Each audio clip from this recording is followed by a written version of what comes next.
আজ আমরা জানব কোরবানি সম্পর্কে, এর উদ্দেশ্য কি, কেন বিভিন্ন ধরনের পশু কোরবানি দেওয়া হয় এবং কিতাবে এ বিষয়ে কি বলে। কোরবানি শব্দের অর্থ উৎসর্গ করা, ইংরেজিতে স্যাক্রিফাইস। সর্বশক্তিমান আল্লাহর সন্তুষ্টির জন্য কোনো মূল্যবান জিনিস বা প্রাণীকে উৎসর্গ করাই কোরবানি।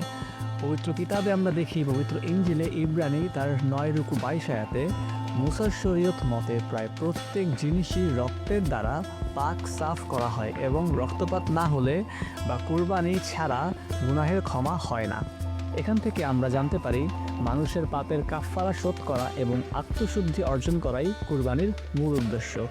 এটি মাবুদের মহাপরিকল্পনার একটি গুরুত্বপূর্ণ অংশ। তাছাড়া খ্রিস্টপূর্ব 3000 সাল থেকে প্রাচীন মিশর, কনান, সার্দিনিয়া ও ক্রিটে কুরবানির চর্চা ছিল। আজও মুসলিম, ইহুদি ও হিন্দু ধর্মে এই রক্ত কুরবানির প্রচলন রয়েছে। পবিত্র কালামসমূহ থেকে আমরা উল্লেখযোগ্য 6টি কুরবানির ঘটনা জানতে পারি। আসুন জেনে নিই সেগুলো কি কি। প্রথম কুরবানি, আদম ও হাওয়ার জন্য আল্লাহর কুরবানি। পবিত্র কিতাব অনুযায়ী ইতিহাসের প্রথম কুরবানিটি আল্লাহ নিজেই করেছিলেন। আদম এবং হাওয়া শয়তানের প্রলোভনে পড়ে নিষিদ্ধ গাছের ফল খেয়ে আল্লাহর আদেশ অমান্য করে গুনাহে লিপ্ত হন। এর ফলে তারা নিজেদের উলঙ্গতা বুঝতে পেরে লজ্জিত হন। তখন আল্লাহ তাদের সেই লজ্জা থাকতে একটি পশু কুরবানি করে তার চামড়া দিয়ে পোশাক তৈরি করে পরিয়ে দেন। এবং এই ঘটনাটি আমরা দেখতে পাই পবিত্র কিতাবের জেনেসিস তার 3:21 আয়াতে। এই কুরবানি শুধু কাপড় নয়, বরং রক্তের বিনিময়ে গুনাহ ঢাকার একটি আধ্যাত্মিক নিদর্শন। এটি ছিল মানব জাতির জন্য প্রথম রক্ত কুরবানির প্রতীক, যা গুনাহের কাফফারার ইশারা দেয়। দ্বিতীয় কুরবানির ঘটনা, আদম ও হাওয়ার 2 পুত্র হাবিল ও কাবিলের মধ্যে ঘটে। তারা দুজনেই আল্লাহর সন্তুষ্টির জন্য কোরবানি দেন। কাবিল তার জমির ফসল এবং হাবিল তার পাল থেকে প্রথমজাত ভেড়ার চর্বিযুক্ত অংশ উৎসর্গ করে।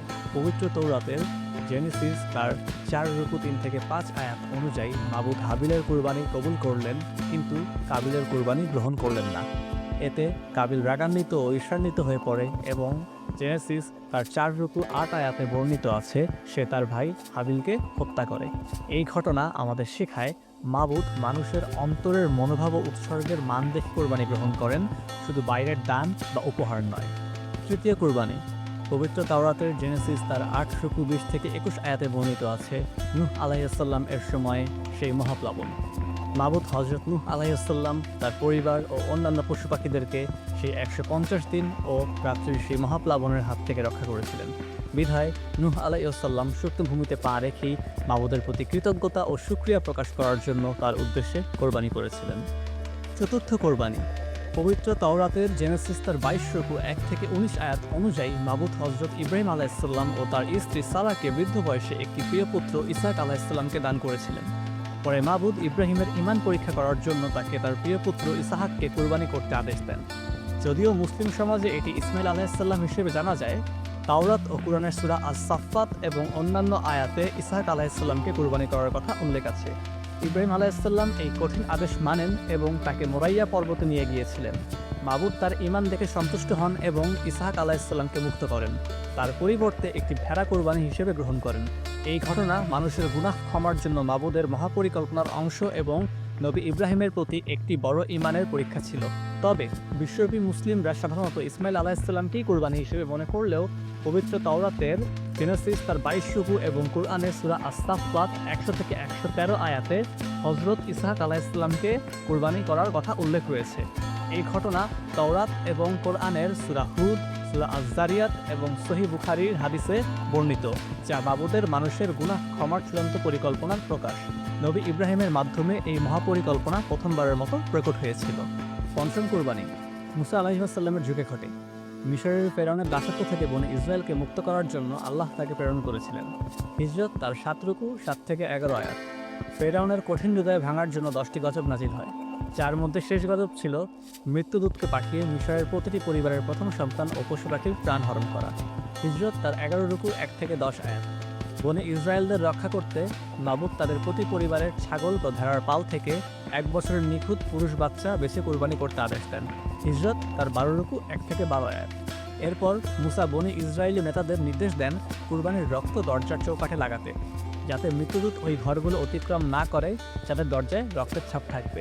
সেই রাতে মিশরের মৃত্যুদূত প্রবেশ করে এবং যাদের ঘরে রক্তের ছাপ ছিল না তাদের প্রথম সন্তান মারা যায়। এই বিশেষ কুরবানির মাধ্যমে বনী ইসরায়েলীয়রা রক্ষা পায়, যা ইহুদিরা আজও পাসওভার দিবস হিসেবে উদযাপন করে। ষষ্ঠ ও চূড়ান্ত কুরবানি, ঈসা মসীহের ক্রুশমৃত্যু। ইনজিল শরীফের ইউহান্না 3 রুকু তার 16 আয়াতে বর্ণিত আছে, মাবুদ মানুষকে এত মহব্বত করলেন যে তার একমাত্র পুত্রকে তিনি দান করলেন, যেন যে কেউ সেই পুত্রের উপর ঈমান আনে সে বিনষ্ট না হয় কিন্তু অনন্ত জীবন পায়। পবিত্র কিতাব অনুযায়ী ঈসা মসীহের ক্রুশবিদ্ধ মৃত্যু হচ্ছে আল্লাহর নির্ধারিত চূড়ান্ত ও পূর্ণ কুরবানি, যার মাধ্যমে পাপের মূল্য চিরতরে পরিশোধ হয়েছে। এটি শুধুমাত্র একটি ধর্মীয় বিশ্বাস নয়, বরং একটি ঐতিহাসিক ঘটনাও, যার সাক্ষ্য কিতাব, ইতিহাস ও ভবিষ্যৎবাণীতে স্পষ্টভাবে দেখা যায়। কিতাব অনুযায়ী ঈসার কুরবানির ভবিষ্যৎবাণী। ঈশাইয়া তার 53 রুকু 5 থেকে 8 আয়াত। আমাদের গুনাহের জন্যই তাকে বিদ্ধ করা হয়েছে, আমাদের অন্যায়ের জন্য তাকে চুরমার করা হয়েছে।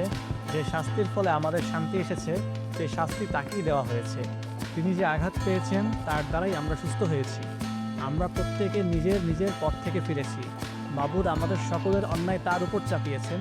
তিনি অত্যাচারিত হলেন ও কষ্ট ভোগ করলেন, কিন্তু তবুও তিনি মুখ খুললেন না।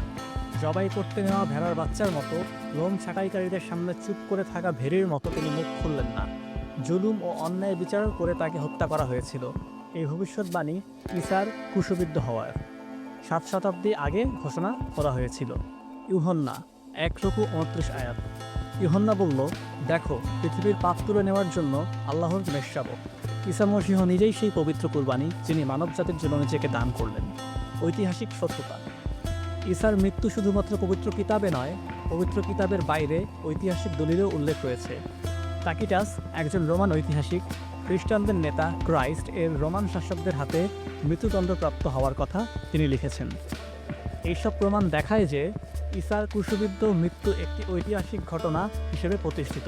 তাছাড়া পবিত্র ইনজিলে বর্ণিত আছে, প্রত্যক্ষ ও পরোক্ষ সাক্ষী রয়েছে ইতিহাসের মীমাংসিত এই ঘটনার। উপসংহার হিসেবে বলা যায়, কুরবানির এই 6টি মহৎ ঘটনা শুধু ইতিহাসের পাতায় নয়, বরং আমাদের আধ্যাত্মিক ও ধর্মীয় জীবনে গভীর শিক্ষা বয়ে আনে। প্রত্যেক কুরবানি মাবুদের প্রতি আনুগত্য, ত্যাগ এবং ঈমানের পরিচায়ক। বিশেষ করে শেষ কুরবানি, ঈসা মসীহের আত্ম অর্জিত ত্যাগ মানবজাতির মুক্তির চূড়ান্ত বার্তা। এ বিষয়ে আরও জানতে আমাদের সঙ্গে যুক্ত হন। ধন্যবাদ।